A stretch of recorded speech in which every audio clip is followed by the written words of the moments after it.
Good morning साथियों। State का form आ गया है और 14 दिसंबर से अप्लाई हो भी रहे हैं। ये आपको चलेंगे 2 जनवरी 2024 तक, यानी फॉर्म फिल करने का मैं उसका पूरा फुल डिटेल्स लेकर के आ गया हूँ। जिन साथियों को इससे पहले मान लें कि जो अभी वर्तमान समय में एग्ज़ाम हुआ अच्छा नहीं गया, ठीक, या हो सकता है कि सब्जेक्ट कम्बिनेशन में दिक्कत आई हो, तो उन सभी के लिए मैं एक सोचा कि वीडियो बना दूं और पूरी डिटेल्स आपको दे दूं। याद रखिएगा कि स्टेट यानी पेपर वन कहलाता है माध्यमिक, और पेपर टू कहलाता है उच्च माध्यमिक। मतलब माध्यमिक में 9th 10th आ जाएंगे, और उच्च माध्यमिक में जो है आपके आ जाएंगे 11th 12th। ठीक है, यानी 6 to 8 के लिए दूसरी एग्ज़ाम होती है, 1 to 5 के लिए यानी बी टेट के जिसको कहते हैं। स्टेट 9th 10th के लिए होता है और 11th 12th के लिए भी होता है। ठीक है, तो पेपर 1 9th 10th के लिए और पेपर 2 11th 12th के लिए। क्या सिलेबस होगी, क्या क्या पूछा जाएगा, ठीक है, एग्ज़ाम कब होगी, योग्यता क्या है, मैं इन सारी चीज़ों पे चर्चा करूंगा इस वीडियो में। चलिए हम लोग आ जाते हैं, क्या है, कैसे फॉर्म फिल करेंगे नहीं करेंगे, फुल डिटेल्स है आपके सामने। ठीक है, उस पर हम लोग चर्चा कर लेते हैं। देखिए आपकी स्क्रीन पे है, फॉर्म अप्लाई हो रहा है 14 दिसंबर 2023 से। कब तक चलेगा? ये चलेगा आपका कब तक? 2 जनवरी 2024 तक। ठीक है, चलिए पेपर 1 और पेपर 2 के लिए लिया जा रहा है स्टेट। ठीक है ना, पेपर 1 हम आपको बता दिए कि पेपर 1 9th 10th के लिए और पेपर 2 11th 12th के लिए। ठीक है, चलिए इसमें क्या होगा, ये सारे विज्ञापन है क्या कि तो पढ़ा हुआ है, इसके लिए दिक्कत नहीं है। पेपर 1 वही लिखा हुआ माध्यमिक और पेपर 2 उच्च माध्यमिक। ठीक है, चलिए इसमें क्या संरचना क्या है इसका, देखिए पात्रता परीक्षा के प्रश्न जो होंगे बहुविकल्पिक होंगे, यानी एमसीक्यू होंगे, यानी स्टेट का जो परीक्षा है एमसीक्यू होंगे। ठीक है, दूसरा में क्या है, प्रत्येक प्रश्न एक, यानी आपके पास यानी 150 मार्क्स का एग्जाम होगा, जिसमें 150 क्वेश्चंस होंगे। 150, 100 प्लस 50, 100 प्लस 50 मिलकर होगा 150। जो 100 होगा जो आप जिस सब्जेक्ट के लिए है, मतलब अगर गणित के लिए है तो गणित से रहेंगे 100, विज्ञान है तो विज्ञान से रहेंगे 100, ठीक है, हिंदी है तो हिंदी से रहेंगे 100, इंग्लिश है तो इंग्लिश से रहेंगे, ठीक है, सोशल साइंस है यानी सामाजिक विज्ञान है तो सामाजिक विज्ञान से रहेंगे, उर्दू है तो उर्दू से रहेगा। ये 50, यानी ये 50 जो क्वेश्चंस है ये आपका जो है किससे, शिक्षा कला से है, मतलब पेडागोजी से है 50 क्वेश्चन। ठीक है, मिल करके हो गया 150। एक क्वेश्चन एक अंक का रहेगा, इसमें नेगेटिव मार्किंग कुछ नहीं है। ठीक है, चलिए परीक्षा का विषय क्या क्या है देख लीजिए। नेगेटिव मार्किंग नहीं है, वही बात लिख रखा है यहाँ पे। यानी पहला पढ़ता है कि एमसीक्यू है, एक अंक का, एक प्रश्न एक अंक का होगा, नो नेगेटिव मार्क नहीं है। चलिए परीक्षा का विषय क्या क्या है देख लीजिए, क्या क्या विषय, किस विषय में कितना सीट है के लिए स्टेट एग्जाम लेगी आपको, देख लीजिए यहाँ पे। आइए, परीक्षा के विषय माध्यमिक कक्षाओं के लिए निर्धारित पाठ्यक्रम अनुसार पेपर 1 माध्यमिक, पेपर 1 9th 10th के लिए आने वाले विषय तथा उच्च माध्यमिक कक्षाओं के लिए निर्धारित पाठ्यक्रम अनुसार पेपर 2 उच्च माध्यमिक के लिए के तहत आने वाले विषय का विवरण निम्नता है। देखिए पेपर 1 में क्या है, यानी हमारे पास जो विषय है, हमारे पास अगर मान लो हिंदी के लिए है तो हिंदी के लिए जो विषय कोड आप फॉर्म फिल करते समय जाइएगा, आप हिंदी के लिए एलिजिबल है तो इसका विषय कोड है 101, उर्दू के लिए जाइएगा तो उसका विषय कोड है 102, बांग्ला के लिए जाइए तो उसका विषय कोड है 103, मैथिली के लिए जाइएगा तो उसका विषय कोड, यानी विषय कोड जब फॉर्म फिल करते जाइएगा करने समय आपसे विषय कोड पूछेगा, तो विषय कोड जो है आप माइंड में रखिएगा, भर दीजिएगा। ये सारे डिटेल्स आपको दिए हुए हैं। ठीक है, चलिए इसके लिए क्या करा कि अगर इस सारे विषय के लिए अगर आप आना चाहते तो इसमें माध्यमिक पेपर 1 के लिए क्या कंडीशन है, विनिर्दिष्ट विषय समूह में कम से कम 50% अंक सहित किसी मान्यता प्राप्त विश्वविद्यालय से स्नातक अथवा स्नातकोत्तर में अथवा इसके समतुल्य उत्तीर्ण एवं राष्ट्रीय अध्यापक शिक्षा परिषद से मान्यता प्राप्त संस्थागत शिक्षण में स्नातक बीएड, यानी आपके साथ क्या कह रहा है कि बीएड होना, और प्लस में ग्रेजुएशन है 11th 12th के लिए, सॉरी 9th 10th के लिए तो ग्रेजुएशन कंपलसरी है। 9th 10th के ग्रेजुएशन के साथ साथ आपका बीएड होना भी अनिवार्य है। ठीक है, चलिए आइए, ये सारी चीजें हैं। विषय कोड के बारे में आप देख लिए, संस्कृत है, संस्कृत के लिए विषय कोड क्या होगा, 105 होगा। अरबी है उसके लिए विषय कोड क्या होगा, 106, फारसी के लिए 107, भोजपुरी के लिए 108, अंग्रेजी के लिए 109, गणित के लिए 110, विज्ञान के लिए 111 और सामाजिक विज्ञान के लिए 112। ये विषय कोड है आपके लिए। चलिए आए बात समझ में। अगला प्रश्न क्या है, अथवा यानी ऊपर वाला के बाद अगर उसमें नहीं तो ये कंडीशन देख लीजिए, नीचे वाला क्या करा है, किसी मान्यता प्राप्त विश्वविद्यालय से स्नातक अथवा स्नातकोत्तर अथवा इसके समतुल्य में कम से कम 45% अंकों सहित स्नातक या स्नातकोत्तर तथा 13/11/2002 को अधिसूचित राष्ट्रीय अध्यापक शिक्षा परिषद मान्यता के लिए आवेदन पत्र जमा करने की समय सीमा, अध्यापक शिक्षा कार्यक्रमों की मान्यता के लिए मानदंडों और मानकों का निर्धारण तथा नए पाठ्यक्रम अथवा प्रशिक्षण शुरू करने के लिए अनुमति विनिमय 2002 तथा 10/12/2007 को अधिसूचित राष्ट्रीय अध्यापक शिक्षा परिषद मान्यता मानदंड और क्रियाविधि विनियम 2007 के अनुसार राष्ट्रीय अध्यापक शिक्षा परिषद से मान्यता प्राप्त संस्थाओं से शिक्षा में स्नातकोत्तर बीएड, यानी ये सारे बीएड के बारे में बता रखा है आपको। ठीक है, सारी चीज़ कंडीशन स्टेट के लिए जा रही है, यानी टीचर बनने के लिए बीएड क्या है, कंपलसरी है, अनिवार्य है। ये सब आपका विषय कोड है। ठीक है, विषय कोड है, विषय कोड है। आइए आगे हम लोग बात कर लेते हैं।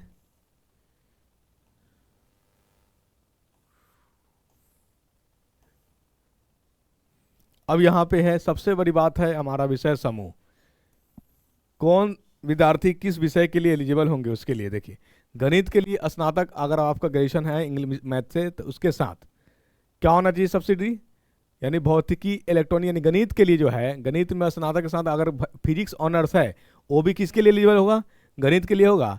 इलेक्ट्रॉनिक्स है वो भी आपका गणित के लिए, कंप्यूटर साइंस है वो भी, रसायन विज्ञान वाला है वो भी गणित के लिए होगा। रसायन विज्ञान सांख्यिकी विषय में से कोई दो विषय स्नातक स्तर पर पठित हो अथवा इंजीनियरिंग से स्नातक जिसमें गणित की विशेषज्ञता हो। इस क्रम में स्पष्ट किया जाता है कि स्नातक स्तर पर कंप्यूटर साइंस में बीसीए की योग्यता को सम्मिलित माना जाएगा। ठीक है, चलिए देखिए, केमिस्ट्री वाला अगर मान लीजिए, देखिए आपके पास केमिस्ट्री ऑनर्स है और सब्सिडी विषय है, तो सब्सिडी विषय अगर आपका जोलॉजी और बोटनी है, क्या है, जोलॉजी और बोटनी, तो आप साइंस के लिए एलिजिबल होंगे। लेकिन अगर आपका केमिस्ट्री ऑनर्स है और आप सब्सिडी, आपका सब्सिडी मैथ और फिजिक्स है, तो फिर आप मैथ के लिए एलिजिबल होंगे। किसके लिए होंगे, ये सब्जेक्ट कॉम्बिनेशन का होना बहुत ज़रूरी है। इस थोड़ा सा अगर उल्टा फिल कर दीजिएगा तो गड़बड़ होने के चांसेस है। ठीक है, चलिए आइए आगे हम लोग क्या करते हैं, बात कर लेते हैं। सामाजिक विज्ञान के लिए क्या है, सामाजिक विज्ञान स्नातक स्तर पर सहायक विषय प्रतिष्ठा विषय के अंतर्गत इतिहास, भूगोल, अर्थशास्त्र एवं राजनीति शास्त्र में से किसी दो विषय में उत्तीर्ण हो, जिसमें अनिवार्य रूप से एक विषय इतिहास या भूगोल होना। यानी आपका अगर सोशल साइंस से है, ठीक है, हिस्ट्री ऑनर्स, ज्योग्राफी ऑनर्स, उसमें क्या करा है कि एक विषय, यानी या तो हिस्ट्री हमारा पठित होना चाहिए या ज्योग्राफी पठित होना चाहिए। बाकी आपका पॉलिटी वगैरह क्या है, वो कह रहा है क्या कि सब्सिडरी में है, क्या है, सब्सिडरी में, तो वो चीज़ हमारा आपका आगे कह रहा है। ठीक है, आगे क्या कह रहा है,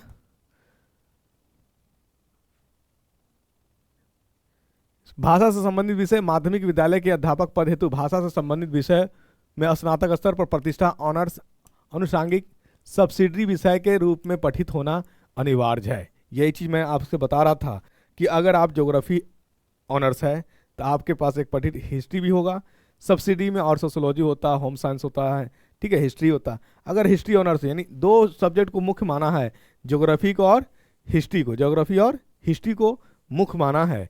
ठीक है, बाकी सब्सिडी में कुछ भी होगा, सब्सिडी में कुछ भी होगा। ये देख लीजिएगा सब्जेक्ट कॉम्बिनेशन। स्पष्टीकरण, शिक्षण एवं प्रशिक्षण के लिए किसी भी उपाधि के मान्यता के बिंदु पर अथवा किसी उपाधि विशेष के समतुल्यता के बिंदु पर किसी भी प्रकार के विवाद की स्थिति में राष्ट्रीय अध्यापक शिक्षक परिषद एनसीटी के परामर्श से विभाग का निर्णय अंतिम होगा। अगर किसी तरह के कोई कॉम्बिनेशन में गड़बड़ हो गया या कुछ भी चीज़ें हैं, तो यानी अपना जो डिपार्टमेंट होगा उसका निर्णय क्या होगा, अंतिम निर्णय होगा। चलिए पेपर 2 की बात हम लोग कर ले, उच्च माध्यमिक की। पेपर 2 11th-12 के लिए होगा।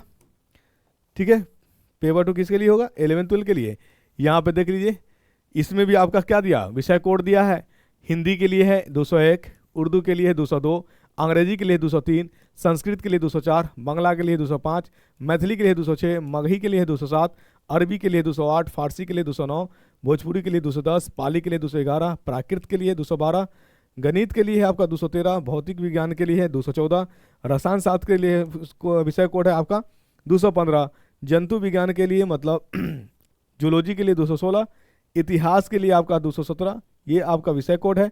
भूगोल के लिए आपका 218, राजनीति शास्त्र के लिए 219, ये सभी विषय कोड है आपका। 11th-12th के लिए आपके पास पीजी का सर्टिफिकेट होना जरूरी है, मार्कशीट प्लस क्या सर्टिफिकेट होना जरूरी है, ठीक है। मास्टर का यानी पीजी का सर्टिफिकेट होना जरूरी, पोस्ट ग्रेजुएशन आपके पास होना जरूरी है बीएड के साथ साथ। अगर नहीं है तो आप 11th-12th के लिए एलिजिबल नहीं है, ठीक है। चलिए कंप्यूटर साइंस वाले हैं तो कंप्यूटर साइंस वाले के लिए क्या विषय कोड है 226, ठीक है। चलिए हर चीज में कंडीशन लगा दिया है। बीसीए वगैरह के लिए कंप्यूटर साइंस के लिए बीएड होना जरूरी नहीं है, बाकी अनदर के लिए आपको क्या है बीएड होना आपके लिए ज़रूरी है। जो बीसीए किए हुए हैं या एमसीए किए हुए हैं, कंप्यूटर साइंस से बीटेक किए हुए हैं, तो उनके लिए बीटेक अनिवार्य नहीं है, ठीक है। चलिए अगला प्रश्न पे आते हैं हम लोग। प्रश्न ही नहीं है, ये आपके साथ जो बताया गया है विषय कोड्स है, यह आपका दिया हुआ। देखिए अगर आप 11th-12th यानी पेपर 2 के लिए जाना चाहते हैं, तो आप अगर फिजिक्स के लिए जाना चाहते हैं अप्लाई करते क्या होना, सब्जेक्ट एट पोस्ट ग्रेजुएशन किससे होना चाहिए, या तो फिजिक्स से आपका ग्रेजुएशन होना चाहिए फिजिक्स के लिए अप्लाई करना चाहते हैं तो, या इलेक्ट्रॉनिक यानी बीटेक किए हुए हैं इलेक्ट्रॉनिक्स ब्रांच हमारा है, अप्लाइड फिजिक्स या न्यूक्लियर फिजिक्स ये आपका है। केमिस्ट्री अगर 11th-12th केमिस्ट्री भी जाना चाहते हैं तो आपका ऑनर्स में क्या होना चाहिए, या तो केमिस्ट्री या बायो केमिस्ट्री होना चाहिए, तो जाकर के आप 11th-12th के लिए केमिस्ट्री के लिए एलिजिबल होंगे। इकोनॉमिक्स की अगर बात करेंगे तो इकोनॉमिक्स में अप्लाइड इकोनॉमिक्स बिजनेस इकोनॉमिक्स होना चाहिए। कॉमर्स की अगर बात करें तो मास्टर डिग्री इन कॉमर्स में होना चाहिए, और holder of degree of MCom in applied business economics shall not be eligible, ठीक है। यानी business economics shall not be eligible कह रहा है, ठीक है। चलिए आगे क्या है, बोटनी जूलॉजी के लिए अगर आप जाना चाहते हैं तो आपका ऑनर्स क्या होना चाहिए, या तो बोटनी से होना चाहिए मास्टर डिग्री, बोटनी से, जूलॉजी से, लाइफ साइंस से, बायो साइंस से, जेनेटिक्स से, माइक्रो बायोलॉजी से, यानी ये सारी चीज़ों अगर आप हैं तो आप बोटनी जूलॉजी में जा सकते हैं, ठीक है। चलिए मैथ के लिए तो मैथमेटिक्स या अप्लाइड मैथमेटिक्स आप पर है, यानी पीजी आपका मैथ से होना चाहिए तो ही आप 11th-12th के मैथ में जा सकते हैं। चलिए आइए अगला प्रश्न में हम लोग। चलिए अगले बात क्या करा, बार बार हमसे प्रश्न कहा जा रहा है, माफ कीजिएगा। चलिए इसका जो पैटर्न होगा क्या स्पष्ट, शिक्षण एवं प्रशिक्षण किसी भी उपाधि की मान्यता के बिंदु पर अथवा किसी उपाधि के विशेष समतुल्यता के बिंदु पर किसी भी प्रकार के विवाद की स्थिति में राष्ट्रीय अध्यापक शिक्षा परिषद एनएससी के परामर्श से विभाग का अंतिम निर्णय हो। यानी जो क्या होता है अल्टीमेटम दिया जाएगा, जो उधर से आदेश आएगा उसी पे हमारा निर्णय, यानी आयोग का जो निर्णय होगा वो अंतिम निर्णय होगा।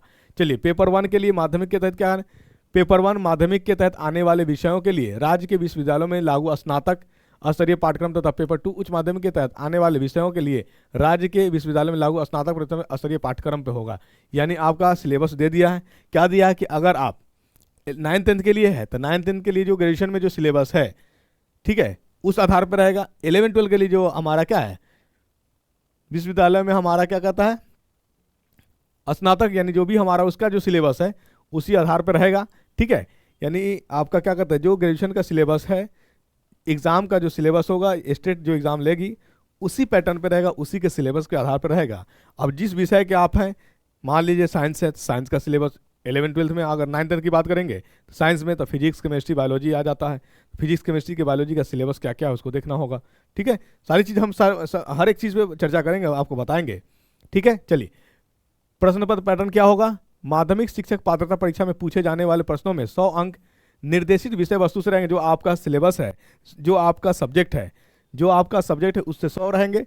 50 अंक जो रहेंगे शिक्षण कला अन्य दक्षताओं पर आधारित होंगे, यानी कुल मिलाकर के आपके पास कितने होंगे 100 आपके विषय से रहेंगे, 50 शिक्षण कला से रहेगा, तो मिलकर के हो गया 150।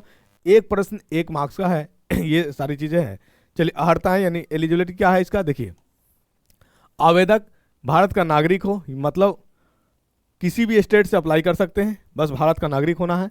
चलिए बिहार राज्य विश्वविद्यालय अध्यापक नियुक्ति स्थानांतरण अनुशासनिक कार्रवाई एवं सेवारत नियमावली अद्यतन तथा संशोधित 2023 द्वारा निर्धारित योग्यता अर्हताधारी उम्मीदवार माध्यमिक शिक्षक पात्रता परीक्षा के परीक्षार्थी हो सकते हैं। मतलब ये क्या कर रहा है कि बिहार राज्य अध्यापक नियुक्ति स्थानांतरण जो भी है सब इसके लिए क्या होगा परीक्षार्थी हो सकते हैं। बिहार राज्य विद्यालय अध्यापक नियुक्ति स्थानांतरण अनुशासनिक कार्रवाई एवं सेवारत नियमावली अद्यतन, यानी सारी चीज़ें ये इसमें स्पष्ट किया हुआ है कि कौन कौन एलिजिबल हो सकते हैं। अगर आप कहीं पोस्ट पे हैं, जॉब में हैं, तो भी आप फॉर्म फिल कर सकते हैं, ठीक है। चलिए ये कंडीशन लगा, लेकिन आप उसमें क्या करें परमिशन देना पड़ेगा, क्या करते हैं लेटर एक देना पड़ेगा कि आप एग्जाम देना चाह रहे हैं। चलिए आइए अगला प्रश्न, जिसमें कह रहा है कि घ में कह रहा है कॉलम घ में माध्यमिक शिक्षक पात्रता परीक्षा स्टेट 2024 में अनुसूचित जाति अनुसूचित जनजाति अत्यंत पिछड़ा वर्ग एवं दिव्यांग के अभ्यर्थियों को शैक्षणिक एवं प्रशासनिक योग्यता के न्यूनतम निर्धारित अर्हतांक में 5% की छूट दी जाएगी आपको, यानी 5% छूट है कैटेगरी वाला में। चलिए उम्र सीमा की इतना दिया हुआ, देखिए उम्र सीमा अगर आप अनरिजर्व है पुरुष के लिए तो कितना मैक्सिमम दिया है, कितना 37 वर्ष। अनारक्षित महिलाएं हैं यानी अनरिजर्व महिलाएं, उनका अधिकतम 40 वर्ष। पिछड़ा वर्ग के लिए पुरुष या महिला के लिए अधिकतम 40 वर्ष। अति पिछड़ा वर्ग के लिए पुरुष या महिला हो उनके लिए अधिकतम 40 वर्ष। अनुसूचित जाति पुरुष या महिला हो उनके लिए 42 वर्ष। अनुसूचित जनजाति पुरुष या महिला उनके लिए अधिकतम 42 वर्ष दिया गया है। ठीक है, चलिए आइए अब हम लोग बात कर लेते हैं उत्तीर्णांक कितना होगा। देखिए अगर आप सामान्य कैटेगरी से है तो स्टेट पास करने के लिए आपका कितना 50% मार्क्स लाना पड़ेगा। मतलब 150 का हो रहा तो 150 का 50% कितना होगा, 150 का 50% 75। चलिए यानी इतना लाना होगा। पिछड़ा वर्ग से है तो आपका यानी 45 से कितना 45.5% लाना है तो आपको कितना करीब आ जाएगा, 62 क्या कहते हैं 57-58 के करीब आ जाएगा। चलिए अत्यंत पिछड़ा वर्ग है तो आपका 42.5% लाना है 150 का। अनुसूचित जाति या अनुसूचित जनजाति है तो स्टेट क्वालिफाई करने के लिए आपको 40% लाना है। दिव्यांग अगर हैं 40% लाना क्वालिफाई करने के लिए। महिला अगर आप हैं तो आपको 40% लाना है। ठीक है, महिला को 40% यानी स्टेट क्वालिफाई करने के लिए जो आए आपका 150 का, जनरल से है तो 150 का 50%। ठीक है, पिछड़े वर्ग से है तो आपको 45 यानी 46% के करीब। अत्यंत पिछड़ा वर्ग है तो 42%। अनुसूचित जाति अनुसूचित जनजाति है तो 40% लाना है। दिव्यांग है तो 40%, महिलाएं हैं तो 40% आपको लाना होगा। चलिए ठीक है, अब आगे देख लीजिए परीक्षा शुल्क क्या क्या है। परीक्षाएं शुल्क जो है समान वर्ग से जो है ये आपका कितना, पेपर 1 और पेपर 2 एक लेते हैं तो 960 रुपया। अगर दोनों पेपर को देते हैं तो 1440 रुपया आपको होगा। अनुसूचित जाति अनुसूचित जनजाति और दिव्यांग के लिए है 760 रुपया। पेपर कोई एक पेपर लेते हैं आप, पेपर 1 और पेपर 2 के लिए अगर दोनों पेपर को देते हैं तो 1140 रुपया आपको पे करना पड़ेगा। चलिए आगे आइए। टेस्ट जो होगा, एग्जाम जो होगा कैसा होगा, कंप्यूटर बेस्ड टेस्ट होगा आपका। विधि से आयोजित की जाने वाली प्रतियोगिता परीक्षाएं जिनमें अभ्यर्थियों की संख्या अपेक्षाकृत ज़्यादा होती है, क्या आयोजन एक से अधिक पालियों तिथियों में डेट में किया जाता है। ऐसी परीक्षाओं में सामान्य अलग अलग पालियों में प्रश्न पत्रों के अलग अलग कठिनाई स्तर होने के कारण इन परीक्षाओं का परीक्षाफल तैयार करने के पूर्व नॉर्मलाइजेशन मतलब क्वेश्चन, अब कौन क्वेश्चन टफ है कौन क्वेश्चन हार्ड है ये तो आयोग ही बताएगी, उसी के हिसाब से नॉर्मलाइजेशन होता है कि अपनाई जाती है ताकि किसी विशेष पाली के अभ्यर्थियों को कोई लाभ या हानि नहीं हो। इसलिए इस परीक्षा में भी नॉर्मलाइजेशन विधि अपनाकर परीक्षाफल प्रकाशित किया जाएगा।